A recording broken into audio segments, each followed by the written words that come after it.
sosialisasi budaya positif yang akan dibawakan oleh Bapak Nur Alamsyah sebagai seorang guru penggerak. Bismillahirrahmanirrahim. Assalamualaikum warahmatullahi wabarakatuh. Selamat pagi menjelang siang dan salam sejahtera bagi kita semua.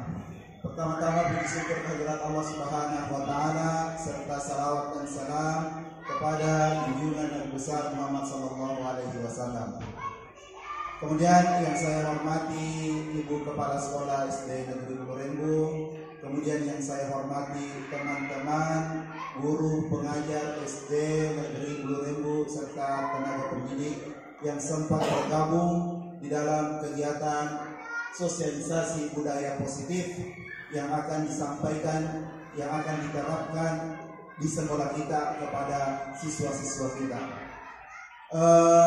Selanjutnya, sebelum kegiatan ini dimulai, alangkah baiknya sebagai umat yang beragama, mari kita memulai setiap kegiatan dengan berdoa. Doa akan saya pimpin, mohon yang lain untuk mengikuti, untuk ikut berdoa. Bismillahirrahmanirrahim. Alhamdulillahirabbil alamin, arrahmanir rahim, maliki yaumiddin, iyyaka na'budu wa iyyaka nasta'in, ihdinas siratal mustaqim, siratal ladzina an'amta 'alaihim ghairil maghdubi 'alaihim waladdallin. Amin. Bismillahirrahmanirrahim. Hamdan syakirin, hamdan na'imin, hamdan yu'afi ni'amahu wa yuqafi masjidah ya rabbana kama yanbaghi lil jalali wa wajhikal karim wa sultan. Ya Allah, ya Rabbi, ya Rahman, ya Rahim, ampuni dosa-dosa kami, dosa-dosa para pemimpin kami, ya Allah. Ya Allah, mudahkanlah segala kegiatan kami, ya Allah. Ya Allah, berikanlah segala keberhasilan, segala kesuksesan di dalam kegiatan kami. Jadikanlah setiap kegiatan kami bermanfaat, ya Allah. Jadikanlah setiap kegiatan kami bernilai ibadah di sisi-Mu, ya Allah. Amin ya rabbal alamin. Rabbana atina fid dunya hasanah wa fil akhirati hasanah wa qina azabannar.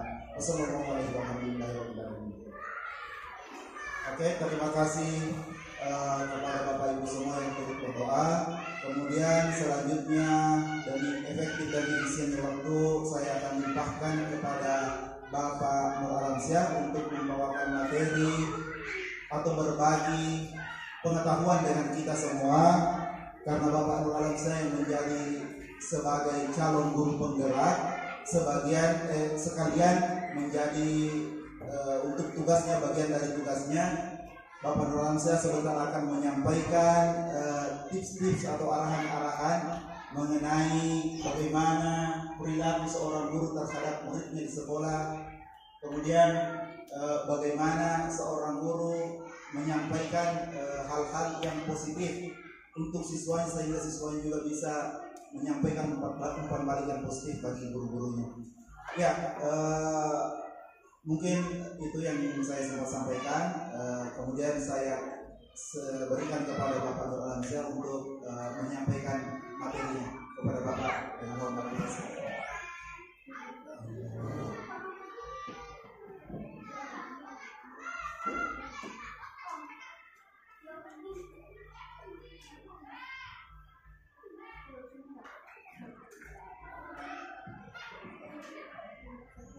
Baik, Assalamualaikum warahmatullahi wabarakatuh.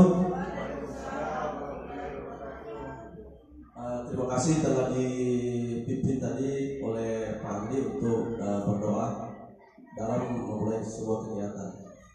Baik, yang saya hormati Ibu Kepala Sekolah, yang saya hormati juga para rekan atau teman sejawat di SDN Bulurembu. Baik, untuk hari ini saya sebagai salah satu calon guru penggerak tentunya mempunyai tugas di mana tentang sosialisasi budaya positif agar supaya bagaimana budaya positif ini bisa berimbas kepada guru-guru yang berada di sekolah masing-masing. Tentunya Bapak Ibu, saya berdiri di sini bukan berarti ingin menggurui Bapak Ibu ya, tetapi bagaimana kita bisa saling berbagi pengetahuan. Kemudian saya juga tidak berdiri di sini bukan untuk mengajari Bapak Ibu, tetapi bagaimana nantinya kita bisa berkolaborasi dengan baik agar supaya tertanam budaya positif ini di sekolah kita. Baik Bapak Ibu, kita mulai tentang budaya positif. Tentunya budaya positif ini adalah tidak asing lagi mungkin ya di pikiran Bapak Ibu bahwa budaya itu adalah sebuah kebiasaan-kebiasaan. Terkait juga dengan positif itu adalah kebaikan atau hal-hal baik. Jadi kalau kita simpulkan bahwa budaya positif itu adalah kebiasaan-kebiasaan baik yang bisa diterapkan di sekolah kita agar supaya tercipta sebuah kebiasaan-kebiasaan atau nilai-nilai yang baik yang bisa diyakini oleh siswa itu baik diterapkan di kelasnya dan juga diterapkan di sekolah kita.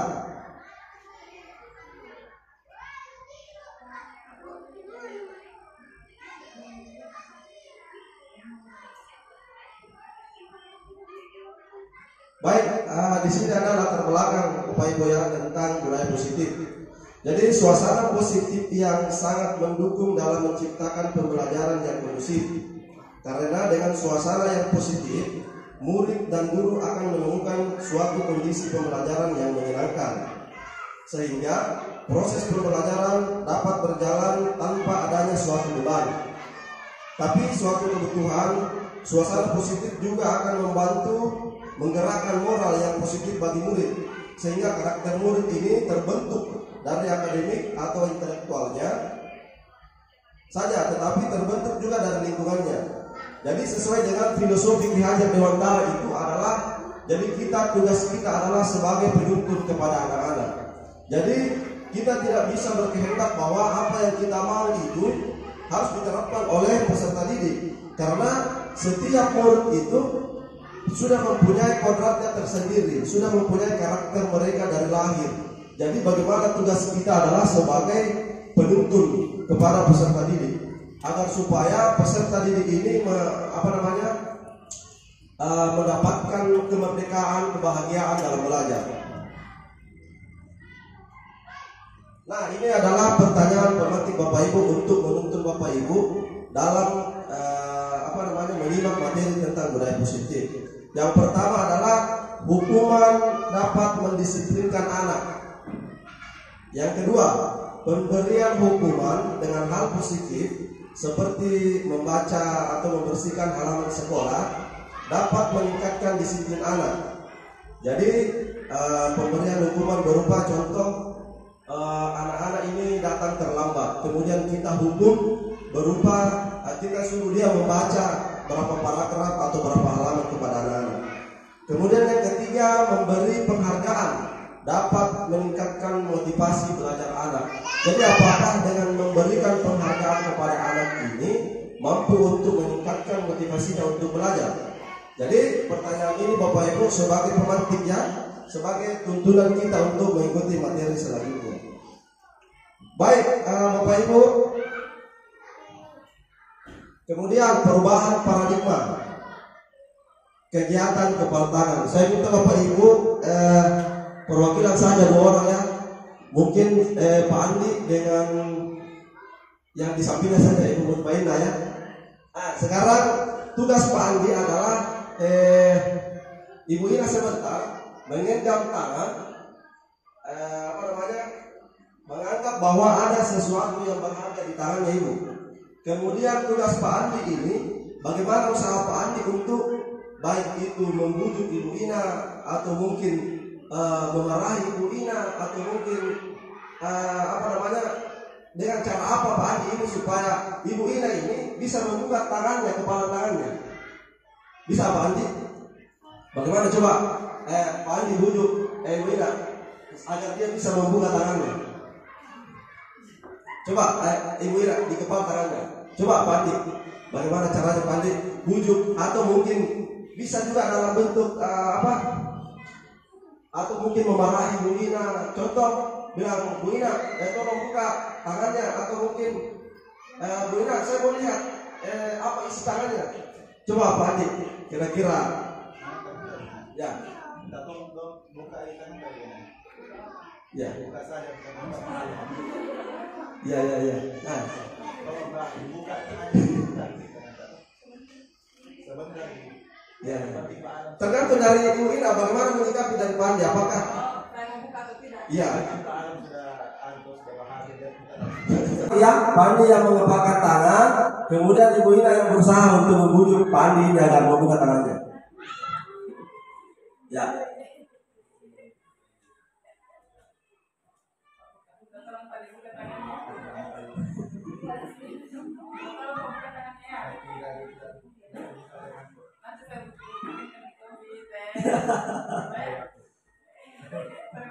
Baik, jadi tadi tentunya ada interaksi dulu ya, ada interaksi bahwa sehingga Pak Andi ini bisa membuka tangannya. Itu menandakan bahwa kira-kira teorinya itu Bapak Ibu dari mana?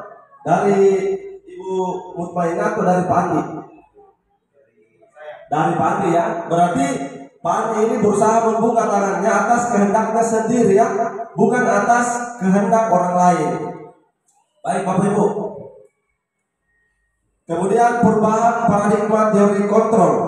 Yang pertama adalah ilusi guru mengontrol murid. Yang kedua, ilusi bahwa semua penguatan positif ini efektif dan bermanfaat. Ketiga, ilusi bahwa kritik dan membuat orang merasa bersalah ini dapat menguatkan karakter. Ilusi bahwa orang dewasa memiliki hak untuk memaksa. Itu teori dari Dr. William Glasser, psikiater dan pendidik dalam kontrol teori. Baik Bapak Ibu, di sini ada perubahan paradigma stimulus respon dengan teori kontrol. Nah, stimulus respon di sini biasanya kita lakukan adalah kita mencoba mengubah orang lain agar berpandangan sama dengan kita. Jadi selama ini itu kita berpikir bahwa kita ingin, contoh di dalam kelas Bapak Ibu ya, kita ingin kita menginginkan sesuatu terjadi pada murid itu atas kehendak kita sendiri, bukan atas kemauan peserta didik itu. Tetapi dalam teori kontrol, bagaimana kita bisa berusaha memahami pandangan orang lain tentang dunia. Jadi kita bisa melihat ya, memahami bahwa oh anak ini seperti ini, karakternya seperti ini. Kemudian yang kedua, perilaku buruk dilihat sebagai suatu kesalahan. Jadi biasanya itu Bapak Ibu anak-anak ini kalau dia berperilaku buruk, selalu kita dalam pikiran kita bahwa kamu salah, kamu salah, kamu salah. Tetapi dalam teori kontrol itu setiap perilaku itu memiliki tujuan. Tentunya Bapak Ibu dalam di peserta didik itu melakukan sesuatu atau melakukan indisipliner, tentunya mereka punya tujuan. Dan bagaimana kita mengetahui bahwa ada tujuan ya sehingga dia berperilaku seperti itu? Tentunya ada sebuah pertanyaan-pertanyaan atau interaksi kepada murid tersebut. Yang ketiga, orang lain bisa mengontrol saya. Kemudian teori kontrolnya adalah hanya Anda yang bisa mengontrol diri Anda. Kemudian saya bisa mengontrol orang lain, Anda tidak bisa mengontrol orang lain. Itu teori kontrol. Pemaksaan ada pada saat bujukan gagal. Jadi pada saat kita membujuk anak-anak Bapak Ibu, contoh kita bujuk ini, biasanya ada anak-anak yang datang terlambat, atau mungkin kita suruh pungut sampah. Nah, pungut sampah dulu. Tetapi anak-anak ini berusaha untuk memalingkan kepalanya atau mungkin tidak mendengar apa yang dikatakan guru, sehingga memicu guru ini untuk memaksa kepada anak-anak. Contohnya Bapak Ibu ya, biasa kalau kita paksa anak, kamu itu baru begitu sudah dipanggil-panggil tidak mendengar, pura-pura lagi tidak mendengar guru. Ya. Tetapi dalam teori kontrol itu Bapak Ibu ada kolaborasi dan konsensus menciptakan pilihan-pilihan baru. Kemudian model berpikir menang dan kalah. Dalam teori kontrol, model berpikir menang dan menang. Baik Bapak Ibu, tentunya yang akan kita lakukan budaya positif, salah satunya adalah bagaimana kita menerapkan disiplin positif, di mana kita ketahui bersama bahwa disiplin itu adalah adanya kepatuhan, ya, adanya suatu kepatuhan. Nah, bagaimana kalau disiplin positif? Tentunya kita melakukan hal-hal positif tanpa adanya sebuah hukuman, tanpa adanya sebuah ancaman, ya. tanpa adanya paksaan kepada anak-anak. Nah, di sini ada 5 Bapak Ibu ya. Ada empat poin penting di dalam menerapkan disiplin positif. Yang pertama adalah makna disiplin. Yang kedua adalah teori motivasi. Teori motivasi ini ada 2 Bapak Ibu ya. Ada motivasi eksternal dan ada juga motivasi internal. Kemudian 5 posisi kontrol. 5 posisi kontrol ini Bapak Ibu yang biasa kita lakukan pada saat kita menghadapi anak-anak yang melakukan tindak indisipliner. Yang pertama adalah sebagai penghukum. Yang kedua sebagai pembuat merasa bersalah. Yang ketiga sebagai teman. Yang keempat sebagai pemantau dan kelima sebagai manajer. Tentunya dalam kelima posisi kontrol ini ada runtutan di bawahnya, yaitu segitiga restitusi yang mencakup 3 langkah. Yang pertama adalah menstabilkan identitas, kemudian memvalidasi tindakan yang salah, dan juga menanyakan keyakinan. Kemudian yang keempat adalah kebutuhan dasar manusia. Jadi ada 5 kebutuhan dasar manusia. Yang pertama karena dia ingin bertahan hidup atau survival ya. Kedua penguasaan. Yang ketiga kasih sayang dan rasa diterima. Yang keempat kesenangan, dan yang kelima adalah kebebasan. Baik Bapak Ibu, makna disiplin ya, menurut Ki Hajar Dewantara menyatakan bahwa di mana ada kemerdekaan, disitulah ada disiplin yang kuat. Sungguh pun disiplin itu bersifat self-discipline, yaitu kita sendiri yang mewajibkan kita dengan sekeras-kerasnya. Tetapi itu sama saja, sebab jikalau kita tidak cakap melakukan itu, wajiblah penguasa lain mendisiplinkan kita. Kemudian disiplin positif adalah merupakan suatu cara berdisiplin tanpa kekerasan atau tanpa ancaman. Dalam praktiknya melibatkan komunitas tentang perilaku yang efektif antara guru dan murid. Saya lanjut saja Bu ya. Nah, nilai-nilai kebajikan universal. Tentunya dalam menerapkan budaya positif, yaitu disiplin positif, tentunya kita punya tujuan. Apa tujuannya? Kenapa kita harus melakukan budaya positif? Kenapa kita akan melakukan kebiasaan disiplin positif? Tentunya Bapak Ibu tujuannya adalah untuk mencapai profil pelajar Pancasila, di mana profil pelajar Pancasila ini adalah merupakan tujuan dari segala hal di dunia pendidikan yang akan kita capai. Yang pertama adalah beriman, bertakwa kepada Tuhan Yang Maha Esa dan berakhlak mulia. Yang kedua bernalar kritis. Yang ketiga berkebinekaan global. Yang keempat bergotong royong, mandiri dan kreatif. Saya tidak perlu menjelaskan Bapak Ibu yang lebih dalam tentang profil pelajar Pancasila, karena Bapak Ibu ini pasti sudah pernah membuka platform Merdeka Mengajar. Tentunya di dalam aplikasi itu sudah mencakup definisi-definisi atau pengertian tentang penjelasan profil pelajar Pancasila. Baik Bapak Ibu, kita masuk ke teori motivasi, hukuman, penghargaan, dan restitusi. Nah, teori motivasi perilaku manusia. Jadi teorinya itu Bapak Ibu ada 2 ya. Ada motivasi eksternal, kemudian ada motivasi internal. Nah, motivasi eksternal ini adalah motivasi yang timbul apabila diberikan sebuah stimulus dari luar. Contoh Bapak Ibu, kalau kita mau disiplin, kalau kamu datang cepat, saya akan saya akan cepat kamu kasih istirahat. Itu Bapak Ibu ya, itu motivasi eksternal. Atau mungkin kalau kamu bisa menyelesaikan PR kamu, bisa lebih dulu keluar. Nah, itu motivasi eksternal Bapak Ibu ya. Kemudian ada juga berupa imbalan kepada anak-anak. Contoh, siapa yang bisa ranking 1, maka saya akan beri hadiah buku atau saya beri hadiah pulpen. Ya, jadi dia ini ingin ranking 1 ini karena ingin mendapatkan imbalan ya. Baik, kemudian motivasi internal. Motivasi internal inilah yang akan kita bangkitkan kepada murid-murid, bagaimana murid-murid ini bisa dia sadar bahwa disiplin itu baik untuk saya, karena kalau saya disiplin maka saya akan tepat waktu datang ke sekolah dan tidak terlambat mengikuti pembelajaran. Jadi kalau anak-anak sudah berpikir seperti itu, bahwa timbul di dalam dirinya motivasi intrinsik atau motivasi dari dalam.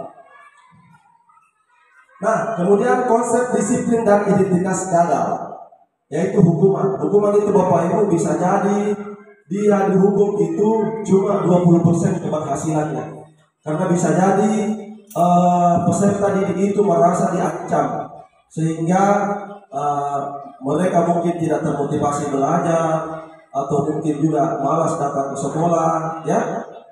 Kemudian yang dibawa adalah identitas sukses atau disiplin. Bisa jadi Bapak Ibu mendisiplinkan siswa dengan metode hukuman, bisa jadi itu berhasil 100%. Contoh di lingkungan kelas, contoh Ibu Hop di kelas 4, seumpama ya, contohnya Ibu Hop ini menerapkan bahwa kalau tidak mengerjakan PR besok saya akan menyuruh lari keliling lapangan 10 putaran. Ya, tentunya anak-anak ini motivasinya yang muncul bahwa besok lari kayak ini, kalau tidak bekerja ini. Bukan dalam artian benar tidak, kalau jawabanku ini sudah benar atau tidak. Bukan itu yang muncul, tetapi yang muncul di pikirannya anak-anak bahwa masih selesai nih, yang penting jadi supaya tidak dihukum, Kak. Jadi itu motivasinya Pak Ibu ya, kalau kita memberikan sebuah hukuman kepada anak-anak. Nah kemudian kalau bisa jadi disiplin semua anak-anaknya, dalam artian anak-anak ini mengerjakan semua tugasnya, tetapi apakah hasil kerjaannya itu sesuai dengan apa yang diyakini? Belum tentu Bapak Ibu ya. Bisa jadi dia mungkin mengerjakan karena yang penting selesai, yang penting dilihat selesai 1-10, atau kemudian karena dia takut sama Bapak Ibu gurunya. Nah, apakah itu efektif kalau seumpama Ibu Hom mungkin ada kegiatan di luar dan digantikan oleh Ibu Nur Samsi, contoh ya?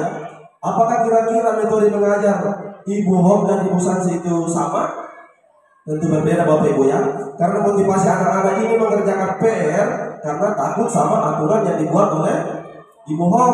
Pada saat Ibu Nur Samsi ini Ibu Nur masuk, kembali anak-anak ini tidak mengerjakan PR karena timbul di pikiran anak-anak ini bahwa ada Ibu Hom, pasti tidak dihukum, jangan, tidak mungkin nggak dihukum 10 kali putaran. Itu kan, itu yang muncul Bapak Ibu dalam pikiran anak-anak ya. Tentunya masuk kategori identitas gagal. Kemudian dihukum oleh penghargaan. Nah biasanya Bapak Ibu terjadi juga kita motivasi anak-anak itu dengan memberikan sebuah penghargaan. Contoh yang juara 1, juara 2, juara 3, saya akan berikan sebuah reward atau bonus ya. Nah tentunya 50% dari murid kita itu bisa jadi termotivasi, tapi motivasinya untuk mencapai ranking 1 itu bukan tentang apa yang mereka kuasai, tentang apa yang mereka pelajari. Jadi dalam pikirannya adalah bagaimana saya bisa dapat ranking 1 itu ya.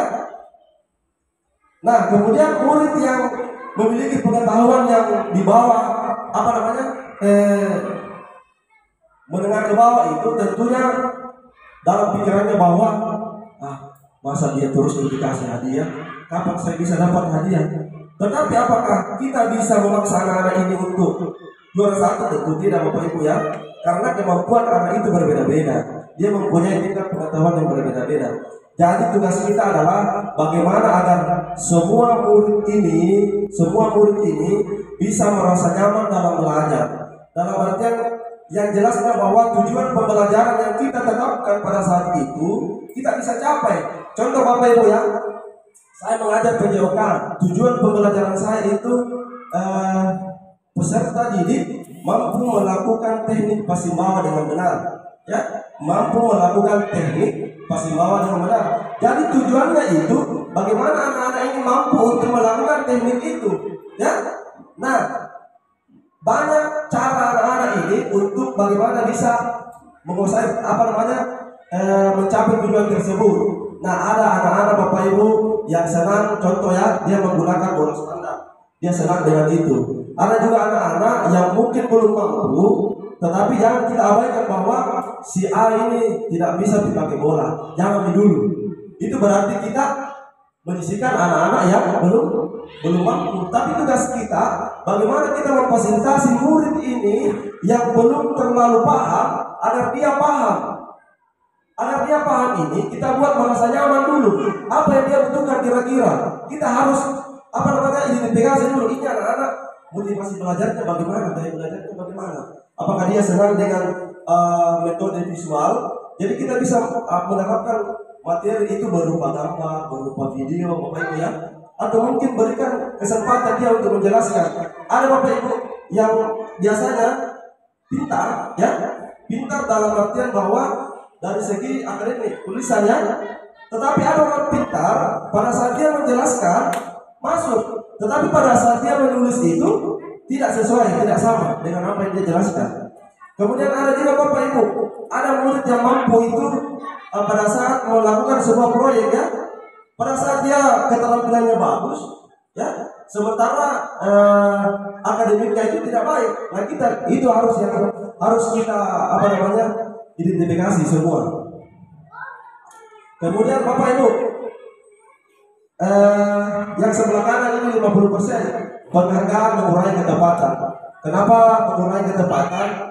Karena biasa Bapak Ibu, contoh yang tadi ya, ini 1, 2, 3. Jadi muncul di motivasinya itu, di pikirannya bahwa oh iya, contoh Bapak Ibu, kalau yang bisa kali-kali 1 sampai 10, saya kasih hadiah buku, ya. Jadi muncul di pikiran anak-anak ini, oh kali-kali 1 sampai 10 dapat maka hadiah. Tetapi anak-anak ini sebenarnya ini sudah bisa berkembang dari itu.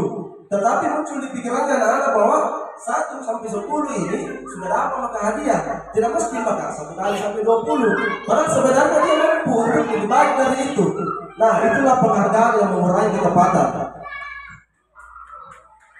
Baik Bapak Ibu, kita masuk ke 5 kebutuhan dasar manusia. Yang pertama adalah bertahan hidup. Yang kedua, kasih sayang dan rasa diterima. Yang ketiga, penguasaan. Yang keempat, kebebasan. Dan yang kelima, kesenangan. Tujuan tindakan manusia ini melakukan untuk memenuhi kebutuhannya adalah yang pertama, survival atau bersifat fisiologi. Jadi anak-anak ini biasanya melakukan sesuatu untuk memenuhi kebutuhan pokok. Kebutuhan pokoknya itu termasuk ingin hidup, kemudian tentang kesehatan. Contoh Bapak Ibu ya, di kelas biasanya itu anak-anak minta ini, Bu mau buang air kecil, tapi ternyata pergi beli wafer, pergi beli nasi kuning. Berarti itu tanda bahwa anak-anak ini berusaha memenuhi kebutuhan bertahan hidup. Kemudian Bapak Ibu, kasih sayang ingin diperhatikan. Kasus biasa terjadi di sekolah, biasa di kelas itu Bapak Ibu, ada murid yang merenung, ya, dia merenung segala macam, atau mungkin pada saat kerja kelompok anak-anak ini tidak mau masuk di kelompok itu. Berarti dia ini butuh perhatian ya, butuh kasih sayang, ingin diperhatikan. Kemudian yang ketiga adalah penguasaan, ingin diakui kemampuannya. Kadang juga di kelas Bapak Ibu itu ada murid yang kayak sok jagoan Bapak Ibu yang ingin bahwa dia adalah yang paling hebat. Nah, untuk memenuhi kebutuhannya itu Bapak Ibu, biasa dia menggunakan cara-cara agar teman-temannya ini tidak lebih hebat dari dia. Biasanya dia lakukan seperti itu Bapak Ibu ya. Jadi untuk memenuhi kebutuhannya itu, biasa guru melakukan begini Bapak Ibu, kalau seumpama belajar, bagaimana agar kita penuhi kebutuhannya. Contoh Bapak Ibu, dia menjelaskan atau menjawab sesuatu, kita berikan apresiasi, kamu hebat, bagus, hebat sekali.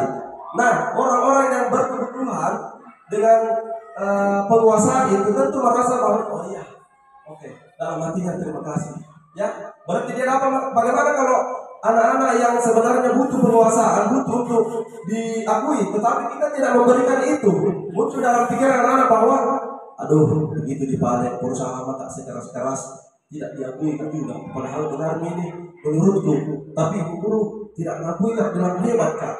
Nah, itu ciri-ciri orang yang penguasaannya ini dia penuhi Bapak Ibu yang kemuasaan. Kemudian kebebasan Bapak Ibu, kebebasan itu rentan kaitannya dengan kebosanan biasa ya. Dalam pembelajaran biasa anak-anak itu bosan ya, karena ingin sesuatu hal yang buat dia mereka senang atau buat dia mereka mendapat hal-hal baru. Kemudian yang kelima, kesenangan, merasa senang ya. Jadi karena juga Bapak Ibu ada murid ini dia memenuhi kebutuhannya dengan bersenang-senang. Contoh di dalam kelas itu Bapak Ibu sementara pembelajaran dia asik sama teman-temannya cerita atau mungkin main-main apa di mejanya, atau mungkin perempuan kalau mungkin di SMP SMA itu dia pakai bedak di dalam kelas atau apa. Nah itu yang buat mereka senang supaya tetap mengikuti pembelajaran itu ya.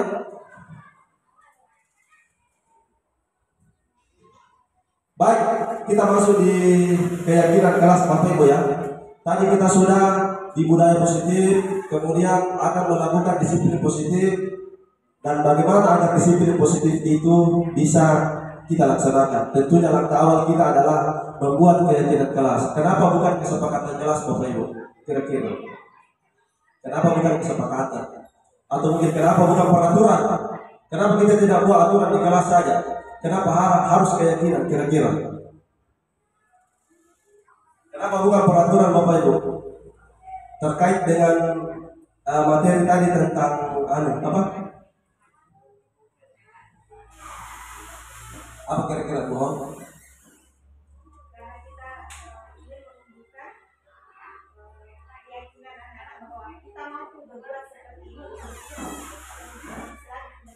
Baik, betul sekali yang dikatakan oleh bohong, bahwa kita ini menuntut anak-anak ini bahwa kita menuntut anak-anak bahwa apa yang diyakini oleh anak-anak ini bahwa itu baik untuk dilakukan di kelas kita. Jadi kalau aturan itu Bapak Ibu bersifat ada konsekuensi. Supaya kita buat aturan dilarang membuang sampah. Tentunya aturan itu dibuat oleh guru, bukan apa yang diyakini oleh murid. Tetapi bagaimana kita membuat keyakinan ini sesuai dengan apa yang diyakini murid. Karena biasanya itu Bapak Ibu murid ini muncul keyakinannya terkait dengan pengalamannya sendiri. Jadi biasa kan ini datang terlambat. Oh, berarti keyakinan yang saya harus perbaiki bahwa disiplin dan tepat waktu. Kemudian saya biasa buang sampah sembunyi-sembunyi, tidak lihat Pak Guru. Oh, keyakinanku itu berarti menjaga kebersihan. Seperti itu Bapak Ibu ya. Mengapa dia ini? Mengapa tidak peraturan? Mengapa harus keyakinan kelas? Jadi mengapa harus keyakinan kelas? Supaya muncul dalam diri anak-anak ini motivasi intrinsik, muncul dalam dirinya bahwa disiplin itu baik untuk dirinya, kebersihan itu baik untuk dirinya. Nah, keyakinan kelas, terkait keyakinan kelas pembentukan keyakinan sekolah. Keyakinan kelas bersifat lebih abstrak daripada peraturan yang lebih rinci dan konkret. Biasanya itu maksudnya ini lebih abstrak, dia lebih fleksibel Bapak Ibu ya, tidak tertikat. Kemudian keyakinan kelas berupa pernyataan universal,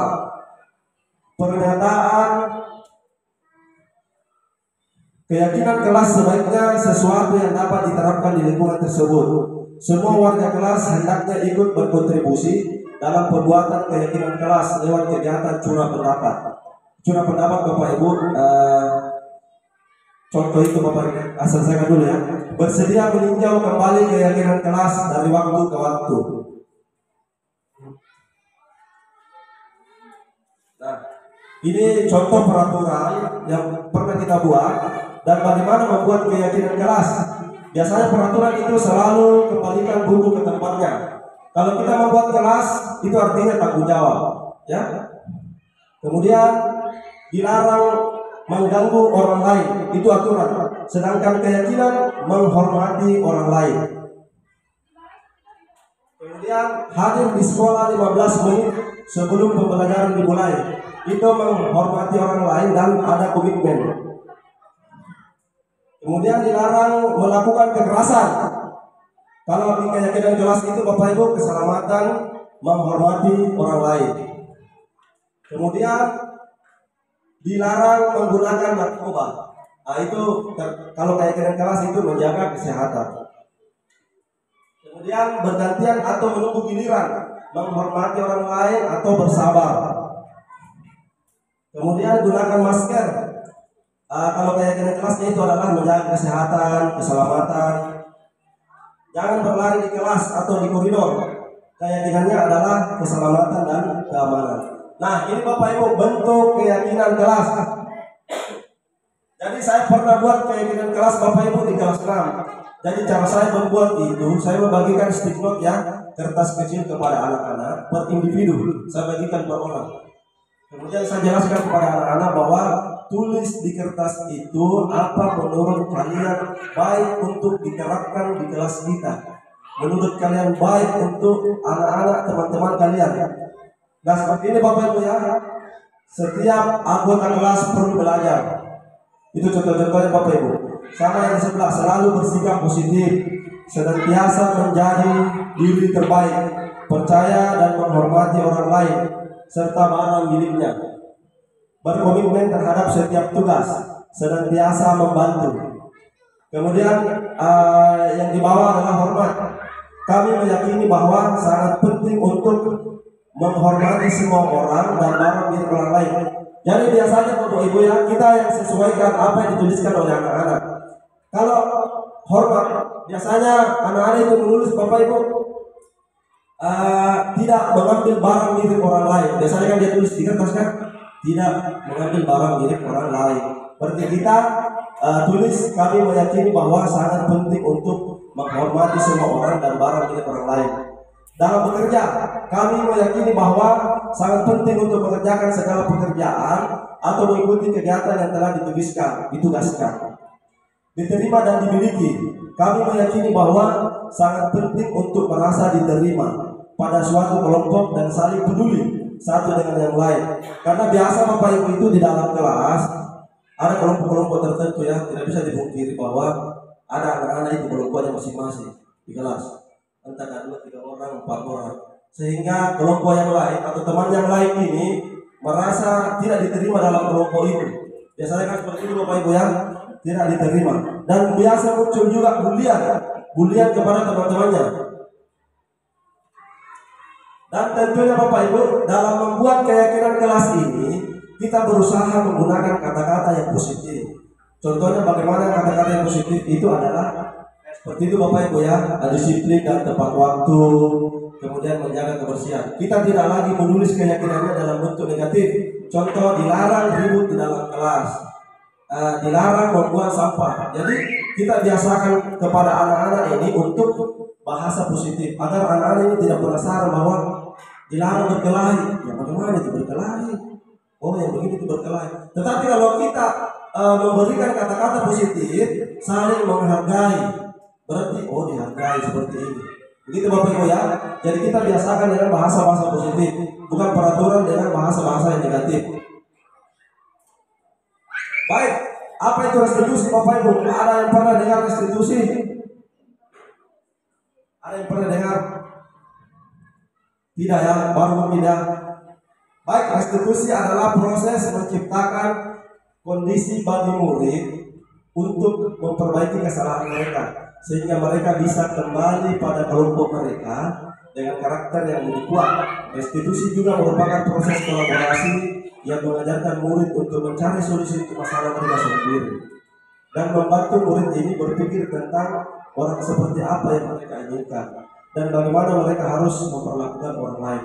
Jadi restitusi ini Bapak Ibu adalah sebuah cara ya, dari sebuah cara untuk bagaimana menghadapi anak-anak yang melakukan indisipliner ya. Itu adalah caranya sebentar ada Bapak Ibu, caranya bagaimana mempraktekkan segitiga restitusi ini. Ciri-ciri restitusi bukan untuk menebus kesalahan, namun untuk belajar dari kesalahan. Jadi pada saat kita menerapkan itu restitusi Bapak Ibu, tujuan kita adalah bukan untuk menebus kesalahannya, tetapi bagaimana dia belajar dari kesalahan itu agar tidak terulang lagi. Kemudian memperbaiki hubungan ketika tawaran, bukan paksaan. Jadi biasanya kalau kita disipliner, kita paksa anak-anak, bilang nanti bukunya terbamu, urobe, ya kan? Tetapi kalau kita tawarkan kepada anak-anak bahwa nanti kira-kira apa yang kamu lakukan supaya bukunya yang robe ini bisa terganti. Jadi kita tidak paksa anak-anak bahwa ganti itu bukunya, kau sudah robek, ya. Tapi kita berikan tawaran, apa kira-kira Wandi agar supaya gantinya ini, bukunya ini tidak robek. Nah, mungkin bahasanya mungkin nanti saya ganti Pak. Berarti dia yakin dalam dirinya, bukan atas kita sendiri yang paksa Wandi untuk mengganti buku tersebut, ya. Kemudian restitusi menuntut untuk melihat ke dalam diri. Restitusi mencari kebutuhan dasar yang mendasari tindakan. Restitusi diri adalah cara yang paling baik. Restitusi fokus pada karakter, bukan tindakan. Restitusi fokus pada solusi. Restitusi mengembalikan murid yang berbuat salah pada kelompoknya. Jadi intinya Bapak Ibu, restitusi adalah praktik baik yang kita lakukan apabila ada anak-anak yang tidak disiplin, baik itu dalam pembelajaran maupun aktivitas di sekolah. Jadi restitusi ini adalah bagaimana cara kita agar anak-anak ini kita berikan pemahaman. Kita tidak hukum dia, kita tidak ancam dia, tetapi mereka sadar bahwa yang saya lakukan itu salah. Karena terkait dengan keyakinan kelas Bapak Ibu, ya, ada tadi sudah keyakinan kelas yang telah dibentuk. Kemudian restitusi sebuah pendekatan untuk menciptakan disiplin positif, sebuah cara menanamkan disiplin positif pada murid. Restitusi membantu murid menjadi lebih memiliki tujuan disiplin positif dan memulihkan dirinya setelah berbuat salah. Penekanannya bukanlah pada bagaimana berperilaku menyenangkan orang lain atau menghindari ketidaknyamanan, namun tujuannya adalah menjadi orang yang menghargai nilai-nilai kebajikan yang mereka percaya. Nah, baik Bapak Ibu, ada tabel di sini, ya. Ada identitas gagal. Identitas gagal itu dianukan sebagai hukuman. Jadi hukuman itu adalah identitas gagal. Contohnya biasa dilakukan itu adalah sesuatu yang menyakitkan harus terjadi, tidak nyaman untuk murid, korban mendapatkan keadilan, murid anak tersakiti, murid perilaku pasif agresif meningkat. Ya, kalau di konsekuensi Bapak Ibu, kalau konsekuensi itu berarti perbedaan dari hukuman dan konsekuensi. Kalau hukuman kita memberikan sebuah tindakan kepada anak-anak tanpa dia mengetahui sebelumnya. Dia tidak tahu bahwa saya mau dihukum apa.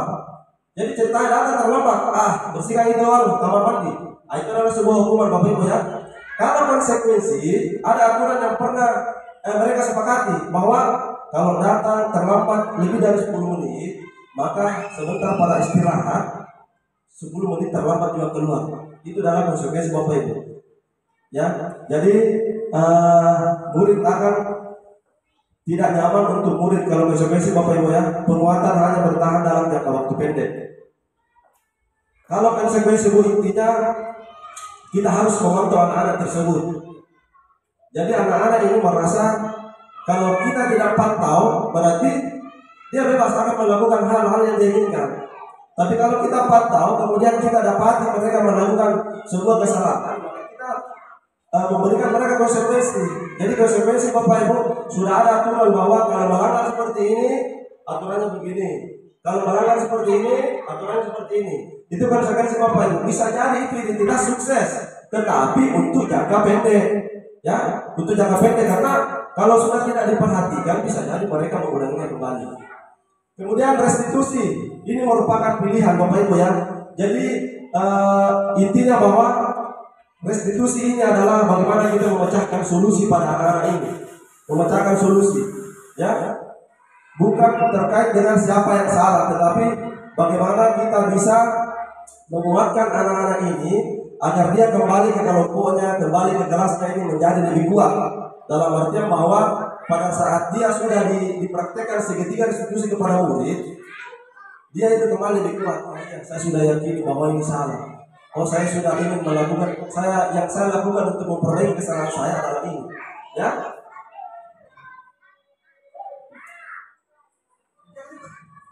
Oke, kita lanjut saya Bapak Ibu ya. Nah, 5 posisi kontrol. Ada 5 posisi kontrol di sini Bapak Ibu. Ya baik Bapak Ibu. 5 posisi kontrol. Yang pertama adalah penghukum, membuat orang merasa bersalah, sebagai teman, sebagai pemantau, dan sebagai manajer. Nah, kira-kira Bapak Ibu, dari kelima posisi kontrol ini, yang mana Bapak Ibu yang biasa Bapak Ibu terapkan? Kira-kira yang mana Bapak Ibu? Ada di situ deskripsinya di situ. Yang mana biasa Bapak Ibu terapkan? Etika membuat orang merasa bersalah. Siapa lagi?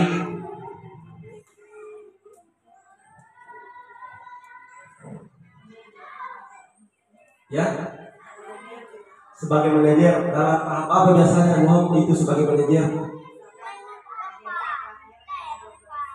Ya.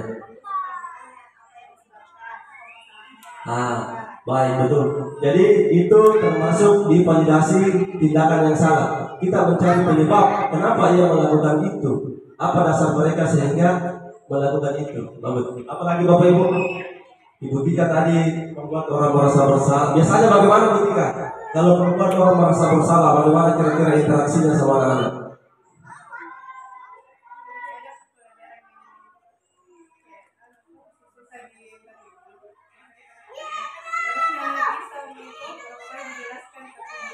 Ya. Biasanya terjadi di kelas. Saya sudah jelaskan berapa kali, baru kamu tidak mengerti. Nah, ini adalah posisi kontrol membuat orang merasa bersalah. Ada lagi Bapak Ibu yang pernah dilakukan? Kalau Pak Andi, bagaimana Pak Andi? Apa kira-kira Pak Andi? Posisi kontrol yang mana Bapak Ibu? Pak Andi biasa pernah? Sebagai penghukum, contohnya biasanya bagaimana Pak Andi?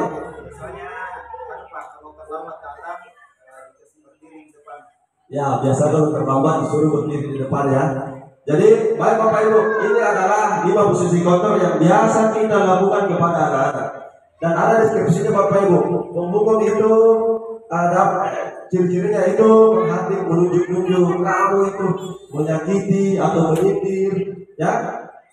Kata-katanya biasa, kalau kamu tidak melakukannya, awas ya.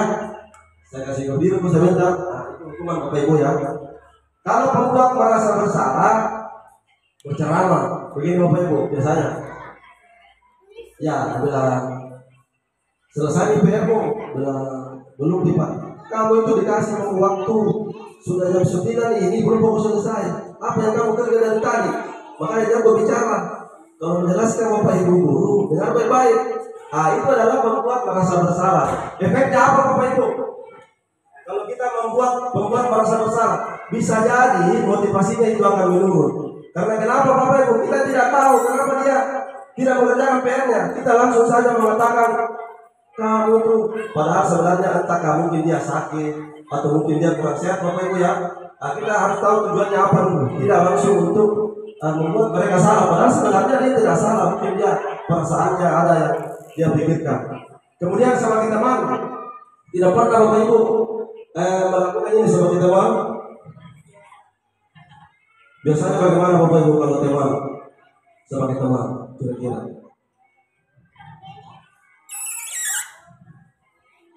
Jadi sebagai teman itu biasanya guru itu interaksinya seperti ini. Ayolah, Wandi, kerja di tugasmu. Sebentar kita sama-sama main bola. Sebentar kita bernyanyi.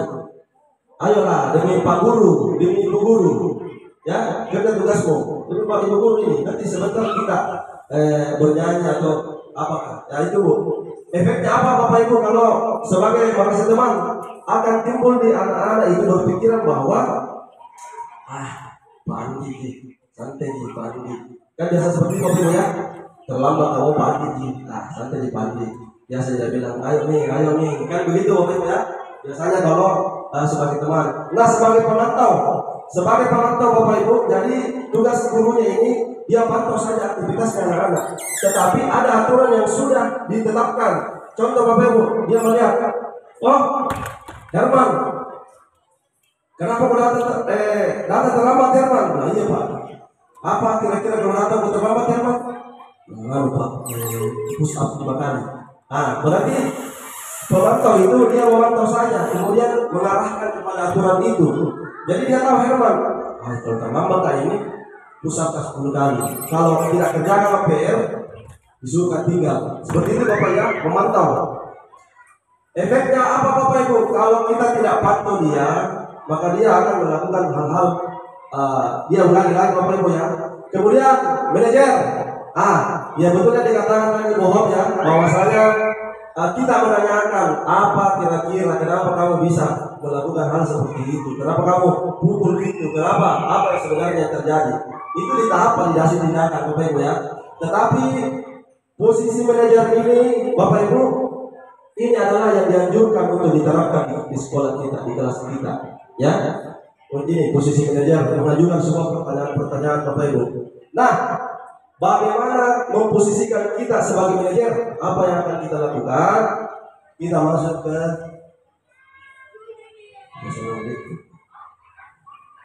Oke Bapak Ibu, saya punya video ya. Saya punya video, Bapak Ibu tinggal petakan yang mana tadi sebab gurunya sebagai penghukum, yang mana sebagai pembuat orang merasa bersalah, yang mana teman dan sampai manajer. Ya, saya akan putarkan, kemudian Bapak Ibu amati videonya. Kemudian, oh iya, itu termasuk posisi kontrol penghukum. Karena apa Bapak Ibu ya? Serta alasannya. Karena apa? Karena kan tadi ada Bapak Ibu ya, sudah diuraikan ciri-cirinya, ciri-ciri masing-masing posisi kontrol.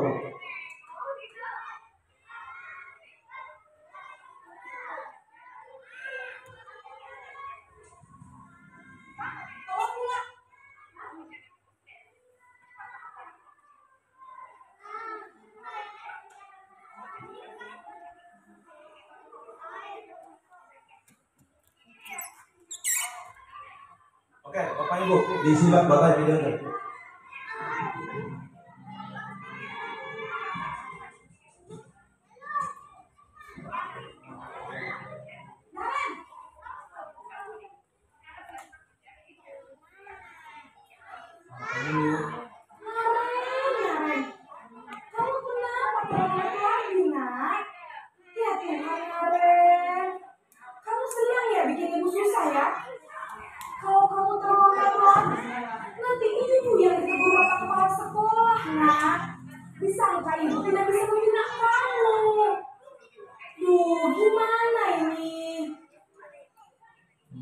Maaf Bu.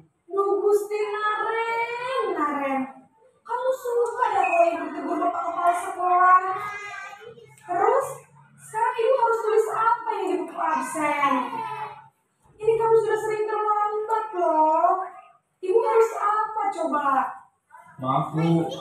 Maaf sekali. Ya sudah, lain kali jangan bikin ibu susah lagi ya nak ya. Ibu tidak akan kuat lagi kalau begini terus.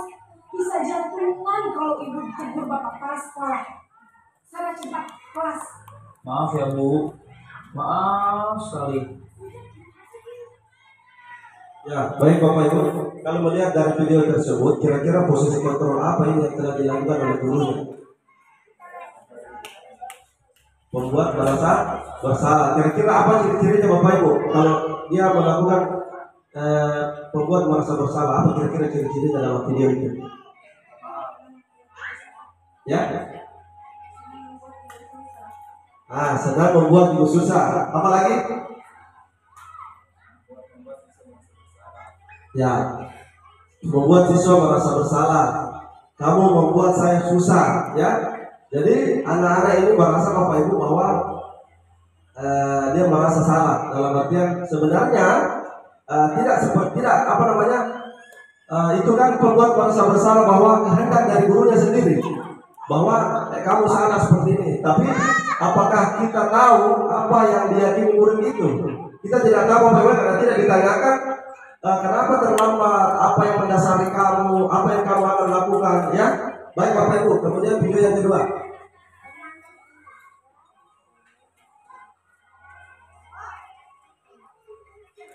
Oh, penjelasannya dulu ya, ada penjelasannya. Posisi membuat rasa bersalah berbicara dengan nada tenang, cenderung lembut. Namun kata-kata yang diutarakan membuat murid merasa menjadi orang yang gagal. Memandang memandang buruk dirinya sendiri, merasa tidak berharga, dan tidak sanggup membahagiakan orang lain. Ketika guru mengambil posisi pembuat rasa bersalah, murid akan menganggap dirinya yang bersalah dan ia akan menyimpan emosi negatif tersebut di dalam dirinya. Oke, video selanjutnya Bapak Ibu. Ya. Video kedua.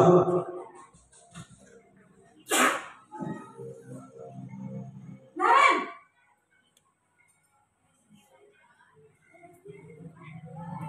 Selamat pagi Bu. wah, sudah jam berapa ini nak? Terlambat lagi ya sayang. Iya Bu, habis ibu saya lupa bangunkan saya Bu. Kamu malah menyalahkan ibu kamu. Kamu bukannya anak yang larinya paling kencang. Kok terlambat sih? Iya Bu, saya memang terlambat bangun tadi. Jadi biar saya lari kencang, tetap beresin Bu. Ya sudah sana. Nanti lain kali larinya lebih kencang lagi ya. Biar gak terlambat lagi. Bikin seneng ibu. Demi ibu. Bisa kan? Bisa Bu. Ya sudah sana masuk kelas. Ibu beresin urusan absen kamu. Kamu ini ada-ada saja. Baik, posisi kontrol sebagai apa Bapak Ibu? Sebagai teman. Ciri-cirinya bagaimana Bu? Ada katanya demi ibu ya. Jadi ibunya ini merasa sebagai teman, bahwasanya ya demi ibu lah, ibu saya, ya. Baik Bapak Ibu. Kemudian penjelasannya. Dalam posisi teman, guru berbicara dengan nada suara ramah, akrab, cenderung bersinggah budaya untuk menjaga suasana tetap santai. Murid akan merasa senang, aman, dan akrab dengan guru. Identitas yang tercipta adalah identitas sukses atau berhasil. Namun, perlu diingat, karena ini masih dorongan eksternal, maka ada faktor ketergantungan dari murid kepada orang tertentu. Di sini, guru absennya, sehingga di lain waktu, murid bisa berperilaku baik, namun hanya kepada orang-orang tertentu saja.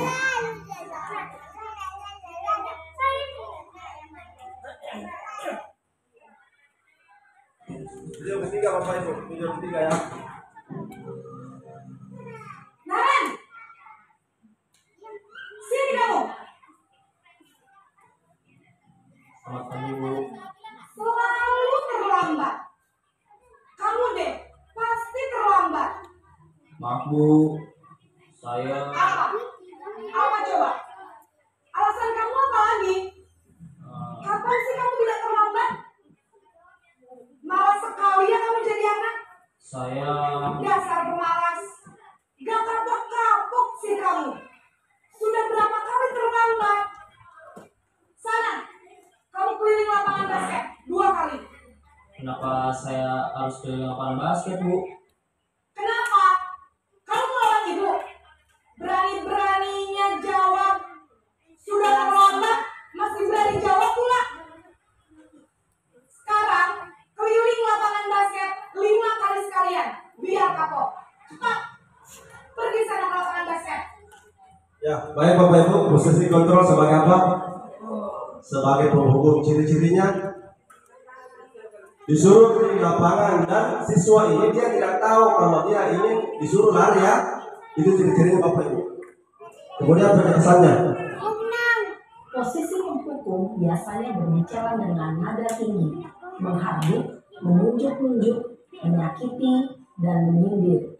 Hukuman bisa berupa fisik maupun psikis. Ibu dan bapak guru hebat. Dampak yang terjadi pada murid ketika guru berada pada posisi penghukum adalah murid cenderung akan memberontak, bahkan menyimpan dendam.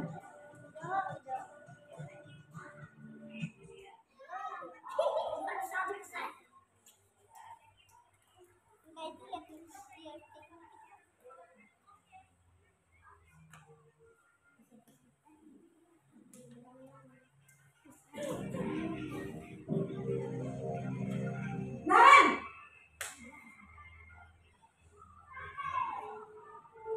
Selamat pagi Bu. Naren, apa peraturan sekolah kita tentang jam berapa kita harus masuk sekolah, Nak? kita harus di sekolah jam 7, Bu. Iya betul, sekarang sudah jam 7.20. Naren sudah tahu konsekuensinya jika terlambat hadir. Paham, Bu. Saya harus tinggal kelas pas jam istirahat selama 20 menit. Iya benar, konsekuensinya demikian. Jadi nanti jam 9.30 pas istirahat, kamu harus tinggal di kelas, kerjakan tugas tambahan untuk ketertinggalan kamu, ya? Baik, Bu. Baik, Bapak Ibu, posisi kontrol sebagai pemantau. Ciri-cirinya apa Bapak Ibu kalau pemantau? Ada peraturan yang sebenarnya sudah ada. Ya, jadi dia diarahkan untuk apa kira-kira konsekuensinya kalau kamu melakukan itu apa tadi? Terlambat keluar istirahat ya. Oke. Baik, penjelasannya Bapak Ibu. Posisi pemantau mengandalkan penghitungan atau data untuk mengontrol murid. Guru mengarahkan murid berdasarkan peraturan dan konsekuensi. Seorang pemantau menunjukkan bahasa tubuh dan ekspresi wajah yang datar dan cenderung formal.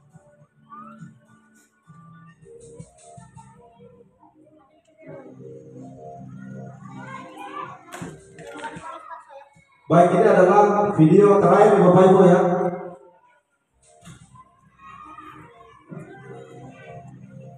Naren!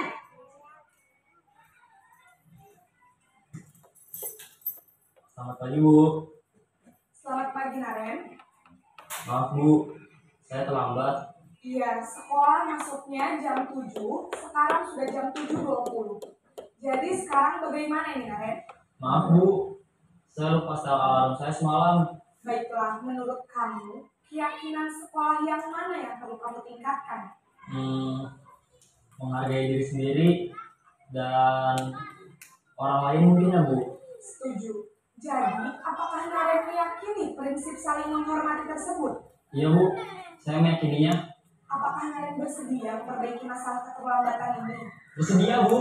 Bagaimana kamu akan perbaiki masalah keterlambatan ini? Saya akan coba untuk tidak lupa menyetel alarm saya, Bu. Baik, kalau Naren lupa menyetel alarm di rumah, ada orang yang kira-kira bisa bantu mengingatkan tidak? Ada, Bu. Kakak saya, Kak Emma. Ada lagi selain Kak Emma? Selain Kak Emma, ada ibu saya. Baik, jadi yang mengingatkan Naren adalah Kak Emma dan ibu kamu ya? Kira-kira akan mulai set alarm kapan nih Naren?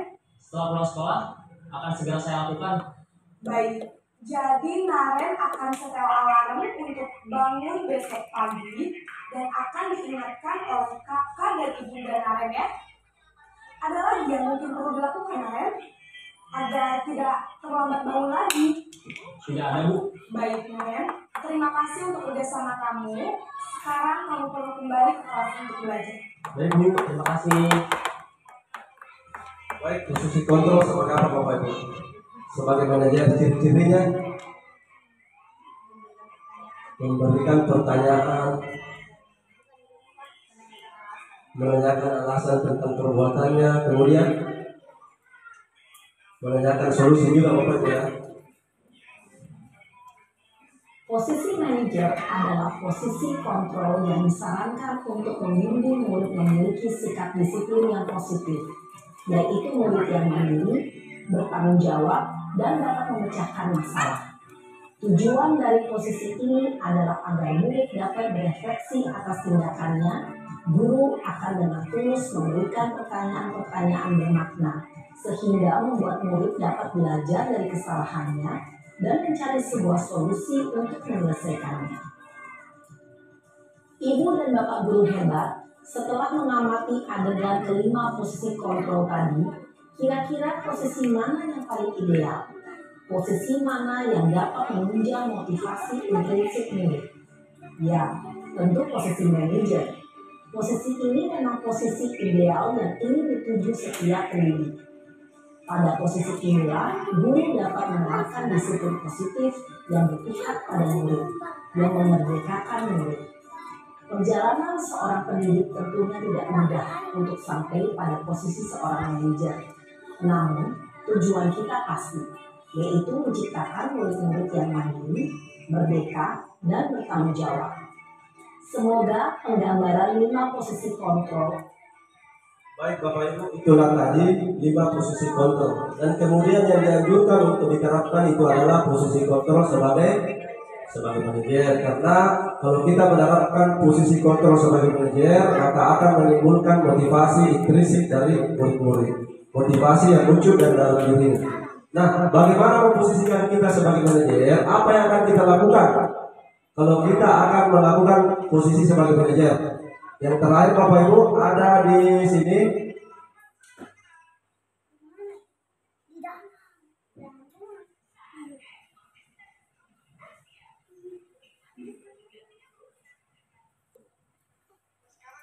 Ya, ada namanya segitiga restitusi. Jadi kalau kita memposisikan diri kita sebagai manajer, tentunya inilah praktik yang akan kita lakukan, yaitu segitiga restitusi. Di mana segitiga restitusi ini ada 3 tahapan. Yang pertama itu adalah menstabilkan identitas. Jadi langkah awal yang kita lakukan adalah menstabilkan identitas anak-anak ini dengan cara membuat anak-anak yang merasa gagal tersebut itu tetap merasa menjadi dirinya positif terhadap dirinya, sehingga peserta didik ini mampu untuk lebih terbuka untuk menceritakan apa yang terjadi. Ada beberapa pilihan di sini Bapak Ibu yang bisa guru katakan. Yang pertama adalah berbuat salah itu hal yang manusiawi. Tidak ada manusia yang sempurna. Bapak Ibu juga pernah berbuat salah. Kita pasti bisa menyelesaikan masalah ini. Bapak Ibu tidak tertarik untuk mencari tahu siapa yang salah, tetapi Bapak ingin menyelesaikan masalah ini. Kamu kalau menyalahkan dirimu sendiri terus-menerus, apakah kamu bersikap baik pada dirimu sendiri? Nah, ini tahap menstabilkan identitas adalah agar supaya peserta didik ini merasa dirinya bahwa bukan dikatakan bahwa tindakan yang dilakukan benar, bukan Bapak Ibu ya, tetapi kita stabilkan perilaku sikap mereka agar mereka ini bisa menceritakan, bisa lebih terbuka, Bapak Ibu ya. Kemudian yang kedua adalah memvalidasi kebutuhan, membantu siswa mengenali basic need, kebutuhan yang ingin dipenuhi ketika melakukan kesalahan itu. Kebutuhan tadi Bapak Ibu ada 5 ya. Jadi kalau dia melakukan sebuah tindakan indisipliner, pasti mengacu ke 5 kebutuhan tadi. Apa yang mereka akan penuhi sebenarnya dari 5 itu tadi. Seumpama Bapak Ibu kalau dia sering terlambat datang ke sekolah, kira-kira 5 kebutuhan dasar yang mana masuk itu tadi? Apakah dia kebutuhan hidup, kasih sayang, kebebasan, penguasaan, atau kesenangan Bapak Ibu? Kalau seumpama ini anak-anak sering terlambat datang ke sekolah, kebutuhan apa yang berusaha dia penuhi sebenarnya? Kalau seumpama dia datang terlambat. Jadi kalau Bapak Ibu ya, biasanya itu kalau anak-anak itu datang terlambat, biasanya kurang perhatian dari orang tuanya. Contoh begini Bapak Ibu ya, kalau orang tuanya mengetahui bahwa apel itu jam 7.15, pasti diingatkan oleh orang tuanya, pasti diingatkan oleh orang rumahnya. Contoh, kenapa terlambat sih, kira apel itu jam 7.15? Nah begitu Bapak ya, berarti dia kurang diperhatikan. Nah, apa yang dikatakan guru Bapak Ibu, kamu bisa saja melakukan hal yang buruk, tapi kamu tidak melakukannya. Kamu pasti punya alasan mengapa melakukannya. Apa yang penting bagi kamu? Kamu boleh tetap berusaha menjaga sikap itu, tapi tambahkan sikap yang lain, yang baru. Maukah kamu belajar cara lain untuk mendapatkan yang kamu butuhkan tanpa harus memukul? Apakah kamu bisa melakukan dengan lebih baik besok pagi? Jadi di tahap ini Bapak Ibu, kita menanyakan kepada murid ini, apa dasar kamu sehingga melakukan hal tersebut? Apa yang melandasi kamu sehingga berbuat seperti itu, Bapak Ibu ya, supaya anak-anak lebih terbuka. Karena kita tidak mengetahui apa yang terjadi, makanya kita memvalidasi kebutuhan mereka. Kemudian yang terakhir adalah menanyakan keyakinan. Tadi kita sudah membuat keyakinan kelas tentang apa yang diyakini murid, apa yang diyakini baik untuk diterapkan di kelas. Tadi kita sudah buat keyakinan Bapak Ibu ya. Setelah kita menstabilkan identitas, kemudian menanyakan memvalidasi tindakannya, kemudian kita tanyakan, kira-kira masih ingat tidak keyakinan kelas yang pernah kita buat? Kalau kamu datang terlambat, kira-kira keyakinan apa yang kamu lakukan? Pak, disiplin, tidak tepat waktu. Baik. Nah, sekarang kira-kira apa solusimu ini? Kira-kira kalau seumpama agar supaya kamu cepat datang. Tentunya pasti itu ada solusinya. Sama halnya kemarin itu, Fadel kelas berapa ini? Kelas 4. Dia terlambat datang upacara. Kemudian saya tanya, saya terapkan Bapak Ibu secara sederhana saja restitusi. Kenapa terlambat? Saya stabilkan dulu ya, bilang. Baik. Semua orang pernah terlambat. Kira-kira kenapa bisa terlambat? Fadel, coba cerita dulu. Ternyata ini kalau setiap hari segini, bapaknya itu lebih cepat datang pergi ke mana? Ke perusahaan, katanya apa? Lebih cepat kerja. Jadi dia tidak dia tidak hadir pada saat hari Senin ya. Dia tidak hadir karena kalau setiap hari Senin itu bapaknya itu lebih cepat pergi ke mana itu? Sawit apa kan? Ya, lebih cepat, makanya dia tidak ngantar. Kemudian saya tanya, kira-kira Fadel apa solusimu supaya kamu bisa datang ke sekolah tiap hari Senin? Makanya Fadel berpikir, siapa kira-kira bisa antar? Kalau tidak ada Pak. Terus apa kira-kira menurut kamu itu supaya bisa datang hari Senin? Bilang, Pak, bisakah sama Patan? Bilang, saya bisa sama Patan Pak ke sekolah. Nah, apa Patan? Bilang, dibonceng Pak.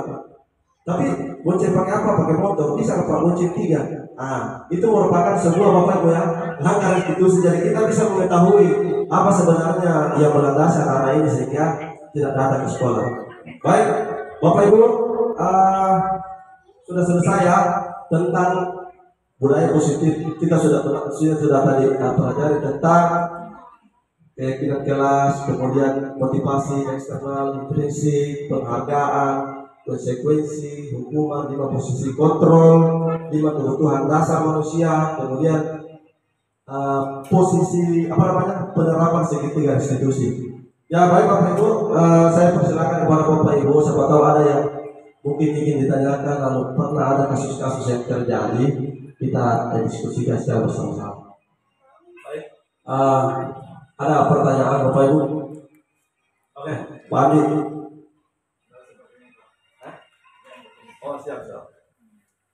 Ya, terima kasih atas kesempatan yang diberikan saya. Saya ingin bertanya mengenai kasus ya.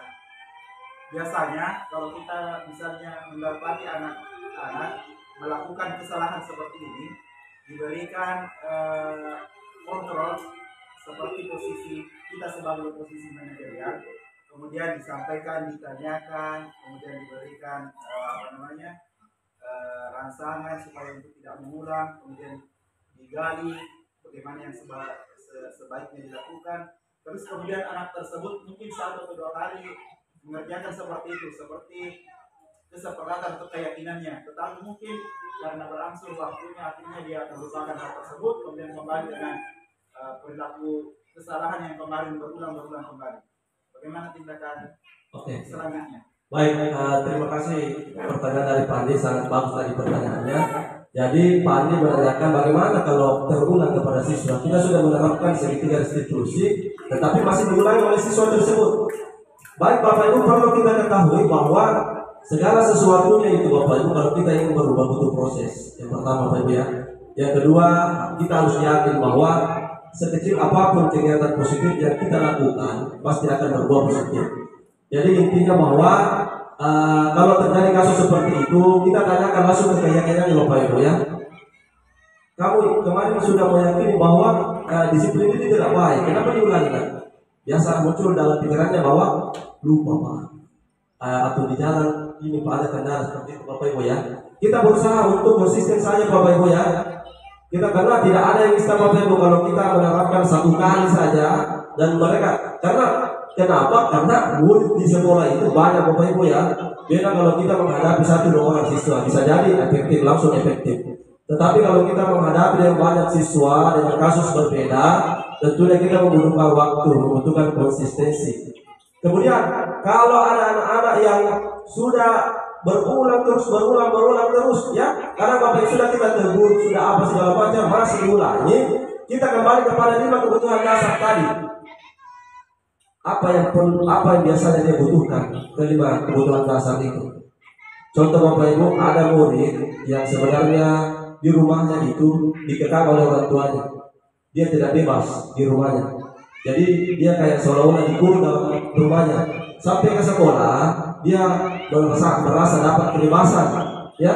Jadi dia melampiaskan kebebasannya itu di sekolah. Nah, apa yang kita lakukan? Bisa berkoordinasi kepada orang di rumah, ya. Bisa berkomunikasi baik itu ke orang tuanya atau mungkin orang di sekitarnya, agar kita bisa mengetahui kenapa bisa terulang seperti itu, Bapak Ibu. Ya, bagus dari Pandit. Masih ada Bapak Ibu? Ya, silakan Bu.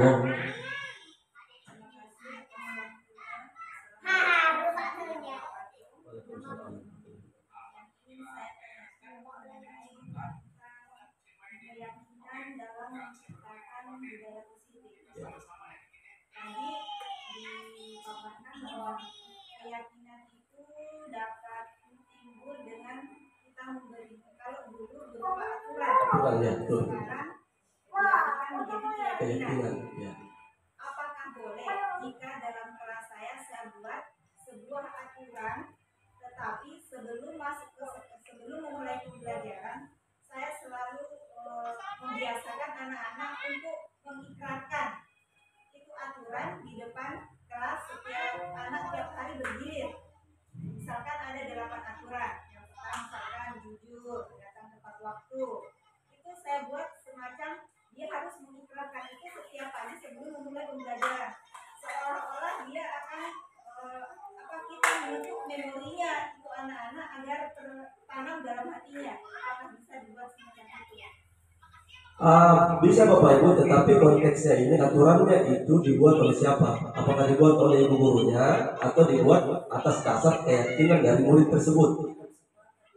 Karena kalau kita membuat keyakinan, kalau peraturan kan biasa Bapak Ibu tergantung dari gurunya, bagaimana melihat kebiasaan siswanya. Kemudian kita buat aturan, oh anak-anak ini tidak cepat datang, saya buat aturan disiplin.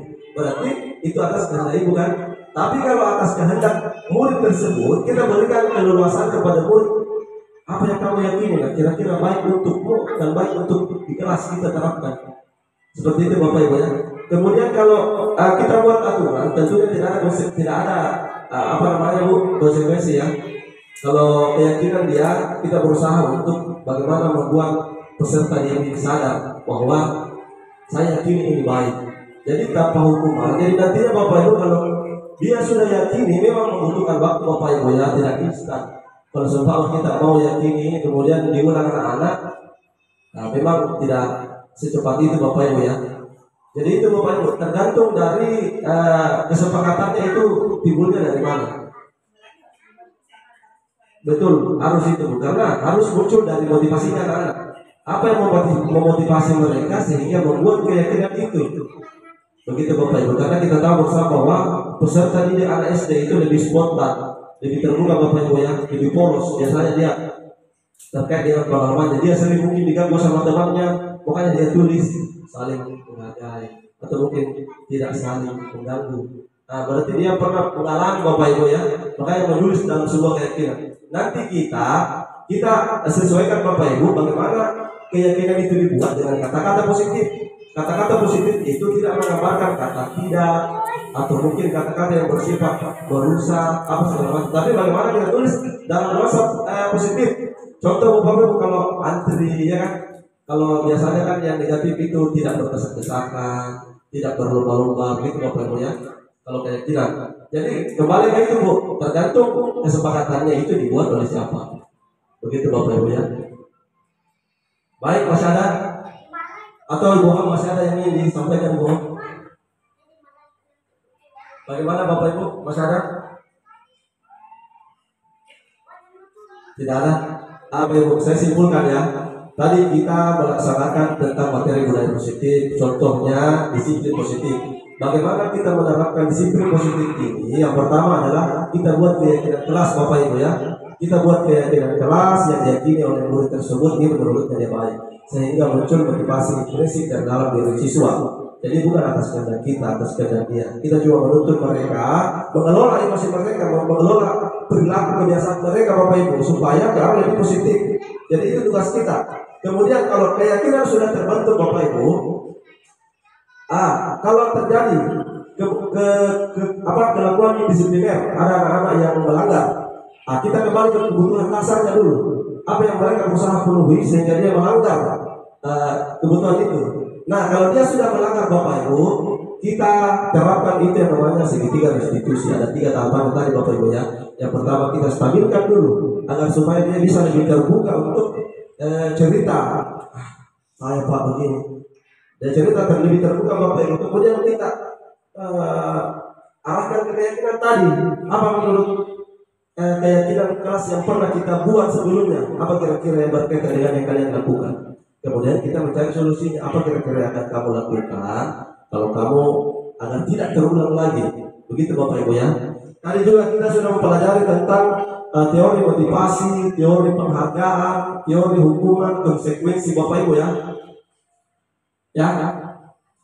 Baik Bapak Ibu, untuk hari ini kita sudahi untuk materi ini Bapak Ibu ya. Untuk hari ini, dan harapan saya dan mungkin harapan Bapak Ibu guru agar supaya bagaimana budaya positif ini perlahan lah ya, perlahan sedikit demi sedikit, dan kemudian adalah kita berpikir positif kepada peserta didik agar supaya, karena kalau kita senantiasa memposisikan kita sebagai penghukum Bapak Ibu, berdampak pada diri kita juga. Karena biasa kita terbawa emosi sehingga pada proses pembelajaran itu yang awalnya kita rencanakan dengan pembelajaran yang menyenangkan berubah menjadi pembelajaran yang biasa-biasa saja. Jadi harapan saya Bapak Ibu itu ya, marilah kita sama-sama untuk menerapkan budaya positif ini, disiplin positif ini sedikit demi sedikit Bapak Ibu. Kita perlahan-lahan untuk berubah untuk mencapai posisi kontrol selanjutnya. Baik Bapak Ibu, sekian dan terima kasih. Saya akhiri. Wabillahi taufiq wal hidayah. Wassalamualaikum warahmatullahi wabarakatuh.